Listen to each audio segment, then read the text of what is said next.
Great morning. आज का topic है बेटा 11th क्लास 5th यूनिट योग। हम बात करेंगे सबसे पहले योग शब्द कहाँ से आया और योग को किसने सर्च किया। जो योग शब्द है उसको सबसे पहले संस्कृत भाषा के युद्ध शब्द से लिया है, जिसका अर्थ है जोड़ना या बांधना। योग को सबसे पहले भारतवर्ष में शुरू किया गया महर्षि पतंजलि जी के अनुसार। महर्षि पतंजलि जी ने बताया है कि योग क्या है। Yoga is union our soul and God, यानी महर्षि पतंजलि ने बताया है योग हमारी आत्मा का परमात्मा से क्या है, मिलन है। आत्मा से परमात्मा का मिलन ही योग है। और शंकराचार्य जी ने बताया है yoga is set of physically and mentally exercise, यानी जो योग है वो फिजिकली एंड मेंटली एक्सरसाइज का क्या है, एक समूह है, एक ग्रुप है, यानी शारीरिक और मानसिक क्रियाओं का एक ग्रुप है जिससे योग का नाम दिया गया है। योग एक ऐसा विषय है बेटा, इतने हाई लेवल पर पहुंच गया है जिसको 21 जून को इंटरनेशनल योग डे के रूप में हम सेलिब्रेट करते हैं पूरे वर्ल्ड में। शुरू किसने किया? महर्षि पतंजलि जी ने।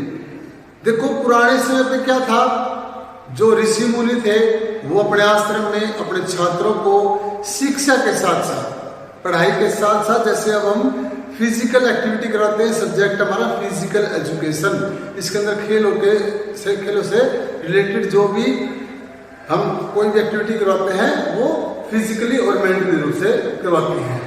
ऐसे ही पुराने टाइम में जो ऋषि मुनि थे वो अपने आश्रम में अपने छात्रों को शिक्षा के साथ साथ उनकी तरफ से क्या थी, फिजिकल एजुकेशन, योग के द्वारा वो अपने छात्रों को फिजिकली और मेंटली रूप से क्या करते थे, डेवलप करते थे, उनको विकसित विकासशील करते थे। अब बात करते हैं हम जो योग है इसके हमारे लाइफ में क्या इंपॉर्टेंट है, योग हमारे जीवन में क्यों जरूरी है। योग से फर्स्ट बात करेंगे इंपॉर्टेंस ऑफ योगा में रिड्यूस टेंशन। योग के द्वारा हम अपने तनाव को दूर कर सकते हैं। योग आसनों से, योग क्रियाओं से हम अपने टेंशन को दूर कर सकते हैं। जैसे बहुत सारी ध्यानात्मक धारणा, ध्यान, समाधि, इनके द्वारा हम अपने आप को जो टेंशन है उसको दूर कर सकते हैं। नेक्स्ट है इंप्रूव कंसंट्रेशन, जो हमारी ध्यान लगाने की शक्ति है उसको हम क्या करते हैं, इंप्रूव कर सकते हैं योग के द्वारा। जैसे एक्सरसाइज है योग के अंदर क्रिया है त्राटक, त्राटक के द्वारा हम अपने आप को ज्यादा कंसंट्रेशन तेज कर सकते हैं हमारे। नेक्स्ट है क्लीन और ऑर्गन्स, हम अपने ऑर्गन्स को क्या कर सकते हैं, क्लीन कर सकते हैं योग क्रियाओं के द्वारा। जैसे अनुलोम विलोम, कपाल भारती, सूर्य भेदी, चंद्र भेदी, और फिर है नेति में जैसे वस्त्र और दुग्ध नेति, सूत्र नेति, जल नेति, और धोती में है वस्त्र धोती। जब हम वस्त्र धोती को अपने अंदर लेके जाते हैं, एग्जाम्पल है बेटा बहुत बड़ा, कि वस्त्र धोती में कि जब जो एक पट्टी होती है 20 मीटर लंबी, उसको हम अपने पेट के अंदर लेके जाएंगे, वो बाहर रखते हुए हमारे इंटरनली जो ऑर्गन्स हैं और जो भोजन नलिका है उसको क्या कर देगी, बिल्कुल शुद्ध स्वस्थ कर देगी। अब बात करते हैं रिलैक्स बॉडी कि योग आसनों से हम अपनी बॉडी को रिलैक्स करते हैं। हम पूरा दिन काम करके बॉडी में फटीग होती है, या कोई भी खिलाड़ी है ट्रेनिंग करके अपने आप को आसनों के द्वारा अपनी बॉडी की मसल्स को क्या कर सकता है, रिलैक्स कर सकता है। नेक्स्ट है साइज एंड गुड शेप। योग आसनों के द्वारा, योग क्रियाओं के द्वारा हम अपनी बॉडी मसल्स का साइज डेवलप कर सकते हैं, ग्रोथ कर सकते हैं और उनको एक अच्छी गुड शेप दे सकते हैं। नेक्स्ट है रिड्यूस द ओबेसिटी। आसनों से, क्रियाओं से, धोती से, नेति से हम अपने मोटापे को दूर कर सकते हैं योग के माध्यम से। नेक्स्ट है मेंटेन करेक्ट पोस्चर, कि योग आसनों से हम अपने बॉडी के करेक्ट पोस्चर को मेंटेन कर सकते हैं कि हमें किस टाइम कैसे बैठना है, हमारी परिस्थिति जो बॉडी का पोस्चर है वो कैसा हो। क्लासरूम है तो वहां कैसे बैठना है, घर पे है तो कैसे बैठना है, खाना खाना है तो कैसे बैठना है। नेक्स्ट है इंक्रीज द फ्लेक्सिबिलिटी। योग आसनों से लगातार अभ्यास करने से जो हमारे ज्वाइंट्स हैं, ज्वाइंट्स के ऊपर जो हमारे लिगामेंट्स हैं, उनका लगातार अभ्यास करने से उनमें क्या होगी, इंक्रीज होगा, वो अच्छी तरह काम करेंगे। वो अच्छी तरह काम करेंगे तो हमारे अंदर फ्लेक्सिबिलिटी बढ़ेगी, और फ्लेक्सिबिलिटी बढ़ेगी तो हमारा जो काम करने की टाइमिंग है वो भी ज्यादा हो जाएगी। अब बात करते हैं हम एलिमेंट ऑफ योगा, कि योगा के एलिमेंट कितने हैं। योग के अंदर 8 एलिमेंट हैं। 8 एलिमेंट कौन कौन से हैं बेटा? इसके अंदर फर्स्ट है यम, नियम, आसन, प्राणायाम, प्रत्याहार, धारणा, ध्यान, समाधि। ये 8 जो एलिमेंट हैं, ये 8 के 8 एलिमेंट ऐसे हैं जिनके द्वारा हम अपने जीवन को एक सुखमय जीवन बना सकते हैं। फर्स्ट है यम। यम के अंदर बेटा 5 पार्ट हैं जो एक व्यक्ति के जीवन में होने बहुत जरूरी हैं, जिसका सबसे पहला है अहिंसा। व्यक्ति को अहिंसात्मक होना चाहिए, हिंसात्मक नहीं होना चाहिए, किसी के साथ मारपीट झगड़ा ये सब नहीं करने हैं, उसको प्यार प्रेम से सबके साथ सहयोग से रहना चाहिए। दूसरा है सत्य। व्यक्ति को हमेशा सच बोलना चाहिए, कोई भी झूठ नहीं बोलना चाहिए, क्योंकि झूठ बोलने से व्यक्ति की परेशानियां बढ़ती हैं। अगर व्यक्ति सच बोलता है तो उसके अंदर क्या है, उसके जीवन के अंदर कोई भी कठिनाई नहीं होगी।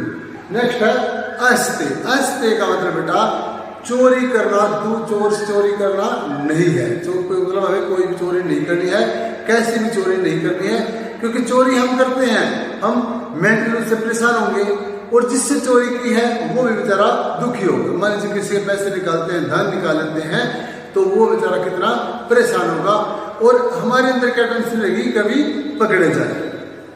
नेक्स्ट है ब्रह्मचार्य। ब्रह्मचार्य बेटा एक ऐसा गुण है, अगर कोई व्यक्ति अपने अंदर बनाता है तो इसको हम अपनी जो इंद्रियां हैं उन पे क्या करना है, काबू पाना है, कंट्रोल करना ही क्या है, ब्रह्मचार्य है।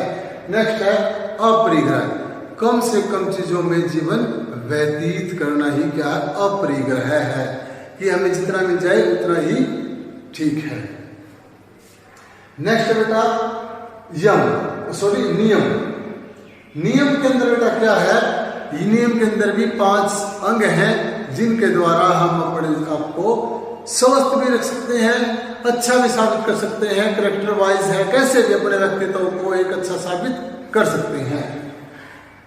सोच, हमारी सोच अच्छी हो, हमारी बातें अच्छी हो, हमारे विचार अच्छे हों।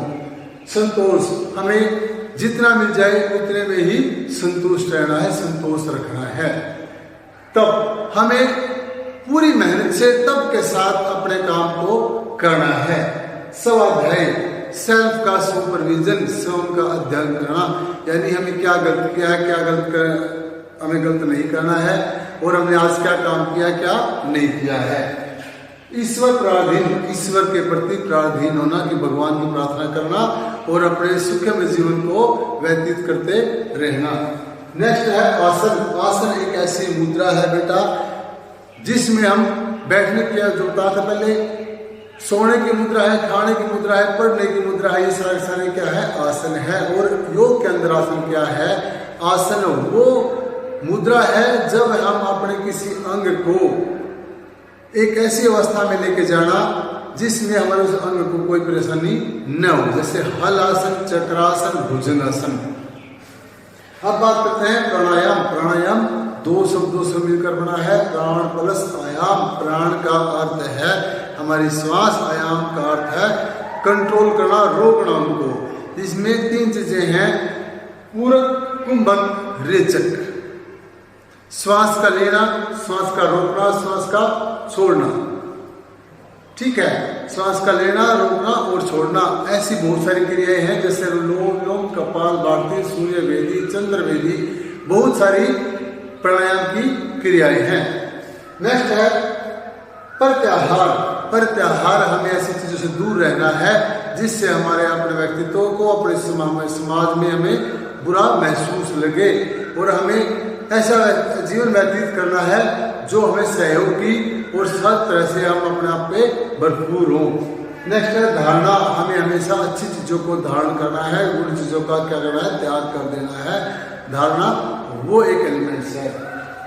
ध्यान, हम जब कोई भी काम करते हैं, काम करने से पहले जब तक हमारा ध्यान उस काम पे नहीं होगा, हम स्टडी करते हैं, पढ़ाई करते हैं, अगर हमारा पूरा ध्यान उस क्वेश्चन पे नहीं होगा तो हम उसको याद नहीं कर सकते। समाधि, समाधि एक ऐसी अवस्था है बेटा जिसके अंदर जाने से हमारा फिजिकली हम वहां प्रेजेंट हो सकते हैं, लेकिन जो हमारी इंटरनली हमारी आत्मा है उसको परमात्मा से जुड़ी होती है। ये था ध्यान और ये था बेटा योग। और मैं आपको समझा दूं, आप अपने आप को स्वस्थ रख सकते हैं इतनी बड़ी महामारी से, कितना बड़ा वायरस फैला हुआ है। अगर आपको अपने आप को बचाना है, स्वस्थ रखना है, तो आप सुबह शाम योग कर सकते हैं, आसन कर सकते हैं, प्राणायाम कर सकते हैं। ऐसे बहुत से योग प्राणायाम हैं जिनके द्वारा हम अपने आप को स्वस्थ रखते हैं। Thank you.